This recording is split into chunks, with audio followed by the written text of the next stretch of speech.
Stephanie, and I'm here today with a book haul.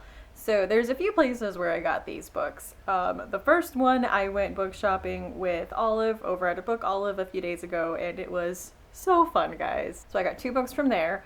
Also, my mother-in-law came to visit. She works at a high school, and her library had a library sale, and I guess she talked to the librarian and told her a little bit about me, and the librarian helped her pick out 3 books for me that I was actually really excited about and hadn't read, really didn't know a whole lot about. So I felt like that was really good, and I'm really excited to get to those. So I have those for you today.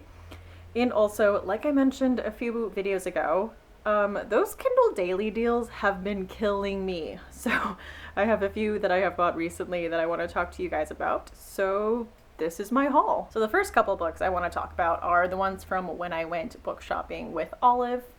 I bought 2 books. The first one I bought was The Empathy Exams by Leslie Jamison. I had heard about this from the Literary Disco podcast. I know this is nonfiction, a collection of essays. I know the basic premise of it was that Leslie Jamison used to kind of make extra money by volunteering to help like med students with their diagnosis. She was kind of like a paid actor, and the med students would have to like interview her and try to figure out what's wrong with her based on like the symptoms that she was telling them. So this whole essay collection is kind of based off of empathy and feeling another person's pain and kind of walking in their shoes and understanding other people. And so just since they had talked about it, Literary Disco did like a whole episode on this book, I had really wanted to pick it up. When I saw this in the clearance section, I definitely had to pick it up because I am cheap. So the next book I picked up was one I was really excited about. I had heard about Gloria Naylor very recently, and she just seemed like an author that I would really enjoy. So I picked up one of her books, and it's one of those short story novels that I was talking about in my last 4 of a kind. I will link that down below. So this is Gloria Naylor's The Women of Brewster Place. It says it's a novel in 7 stories, so I think it's 7 short stories about different women that live in this town called Brewster Place. I know there is also a novel called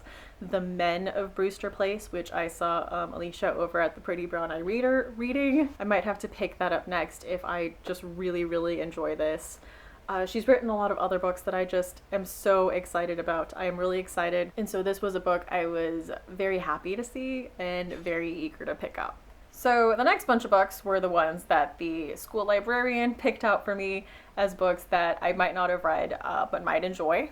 The first one is the one I'm like the least sure about, so if you've read it, please comment that it's a good book and you enjoyed it so that I'll pick it up. But this is The Miracle Life of Edgar, Mint by Brady, Udall. And this is about a boy, and I think the opening is that he went through a traumatic experience, and basically his whole life is basically defined by this traumatic experience that he went through.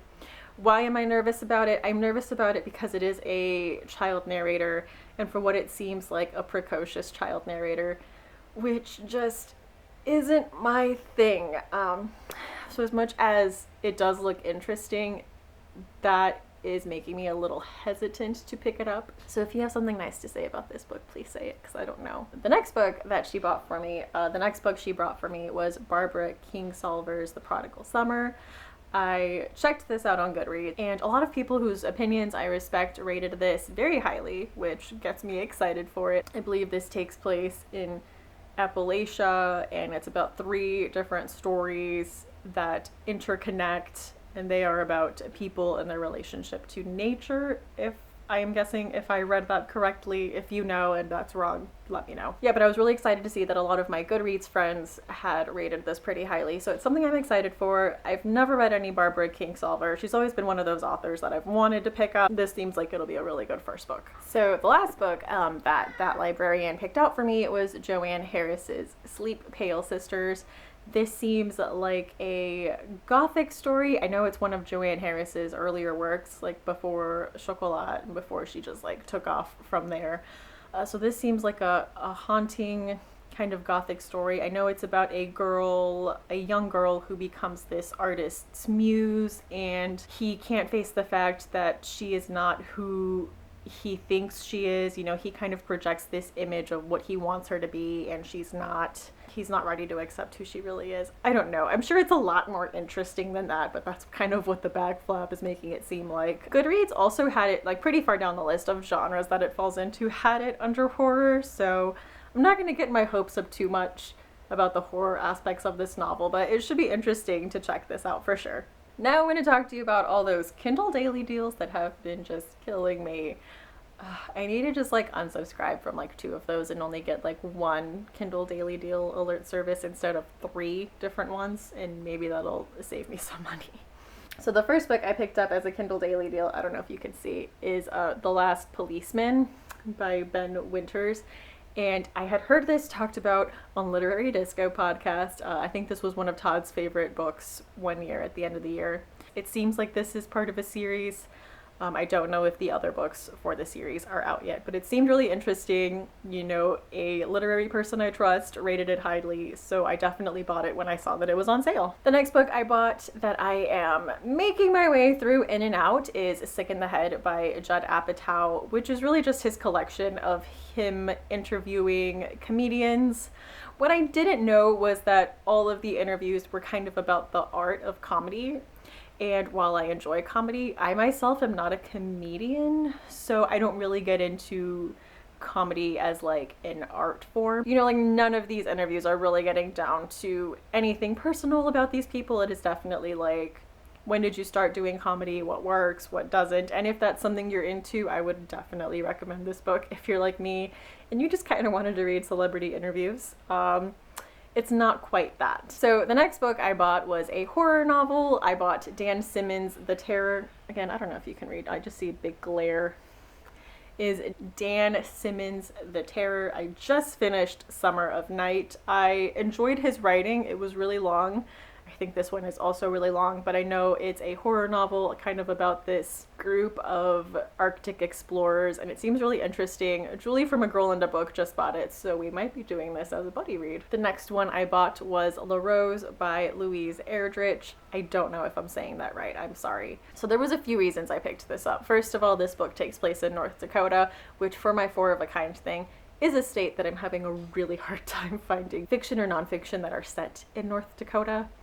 So it seemed really interesting, but it is about these 2 families with children that are neighbors in North Dakota. And one morning, the father from one of the families is out shooting on his property and accidentally shoots and kills one of his neighbor's son. They go seek counsel from like a nearby Native American tribe, and they rule that to make this right, the offending family has to replace the neighbor's sons with one of their own sons. So they send one of their own sons to live with the neighboring family. And it's really about how that affects everything, how that affects the child, how that affects the family whose son was, you know, given away as payment, the family that now has to take this neighbor son and raise him as their own. And it just seemed really interesting, and like a lot of things are going on, so I definitely am excited to read that. It just sounds like a me book 100%. The next book I bought, I was so excited to see it was a Kindle deal, because remember I said I wanted to read more by Gloria Naylor, and Mama Day by her was on sale, which was the book that kind of took me down the Gloria Naylor rabbit hole, because it's a matriarchal family saga that takes place in Georgia and has some elements of the supernatural, and all of those things just sound like things that I would love. So I have never clicked on like the one-click ordering on buying that book so fast. I believe it is still on sale, so if you want to go check it out on the Kindle store, I would highly suggest you do so. I think it's one of those like July books that's on sale, so I would definitely go check that out. I am so excited for it. The last book I have bought this month, which we are only not even 2 weeks into, was a book I heard recently mentioned on Anne Bogel's What Should I Read Next podcast. That was Madeline L'Engle's memoir collection called The Crosswicks Journals. I recently reread A Wrinkle in Time, and really enjoyed it and was really intrigued by Madeline L'Engle as an author. So when I heard that she had a memoir collection, that just seemed like something I had to read. And the whole trilogy of her memoirs was on sale, so I definitely had to get on that. Anyway, guys, that was my book haul. Let me know if you've read any of these books and what you thought of them. Anyway, thank you so much for watching, and I hope to see you again soon. Bye!